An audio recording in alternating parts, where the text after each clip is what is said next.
ఎందుకండి అసలు ఈ ప్రభుత్వమే బాలేదు. ఎప్పుడో కూలిపోతుంది. 6 నెలలకే కూలిపోతుంది. 3 నెలలకే కూలిపోతుంది అని చెప్పేసి మరి రేవంత్ 3 రెడ్డి నెలలకు తీసేయాలని కూలిపోతున్నటువంటి ఎవరు చూస్తున్నారు. సౌటాలు ఎవరైతే ఉన్నారో, మరి సన్నాసులు ఎవరైతే ఉన్నారో ఆ. మరి 2 సంవత్సరాలు అవుతుంది కదా. అయినా సరే భారత ప్రతిరోజు అదే రాజ్యాంగం చేస్తున్నారు ఇచ్చినటువంటి కదా. బాబాసాహెబ్ అంబేద్కర్ ఇచ్చినటువంటి భారత రాజ్యాంగం మీద ప్రమాణం చేసి వచ్చినటువంటి శాసనసభ్యులు 65 మంది శాసనసభ్యులు ఉన్నారు. మాకు మెజార్టీ ఉంది.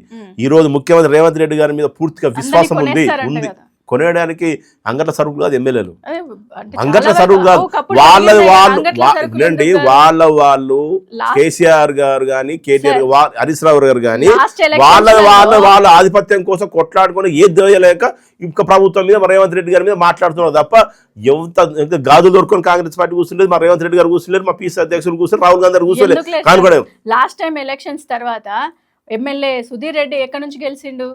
కాంగ్రెస్ నుండి.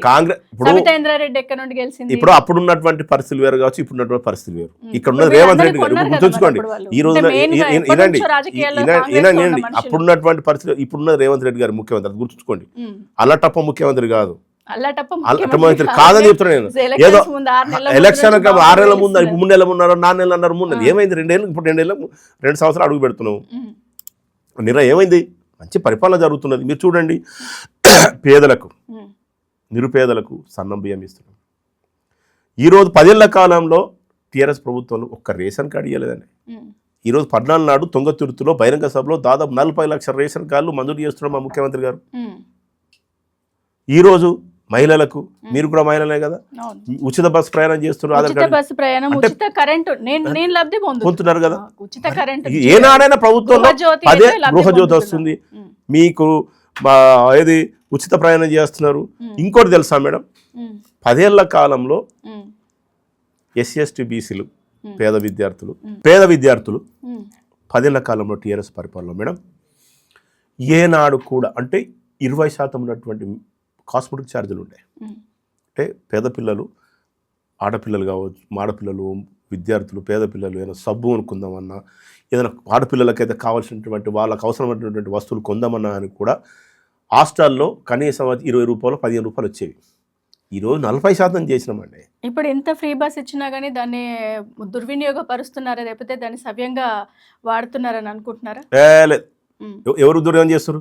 దుర్వినియోగం అంటే ఇప్పుడు ముచ్చట్లు పెట్టడానికి, ఏదో కూరగాయలు అంటే ఇప్పుడు బీఆర్ఎస్ వాళ్ళకు తాడు బొంగరం లేని పార్టీ అయింది ఇప్పుడు అది. ఇప్పుడు మహిళలు సంతోషంగా ఉండడం వాళ్ళకి ఇష్టం లేదు. మహిళల కోసం ఉచిత ప్రయాణం పెట్టాము. వాళ్ళను గౌరవించలేని పరిస్థితుల్లో వాళ్ళు ఉన్నారంటే వాళ్ళు ఏనాడు మహిళలు గౌరవించలే. ఎందుకు తెలుసా అండి, ఇప్పుడు 2014 నుంచి 2018 తీసుకుంటే ఒక్క మహిళా మంత్రిని కూడా చేయలేదు. దరిద్రుల పార్టీ అది. ఒక్క మహిళను గౌరవించిన వాళ్ళు గౌరవించలేదు. మహిళలు ఎప్పుడు ఏమంటున్నా మేడం, వాళ్ళు ఎప్పుడు కూడా మహిళలను గౌరవించరు.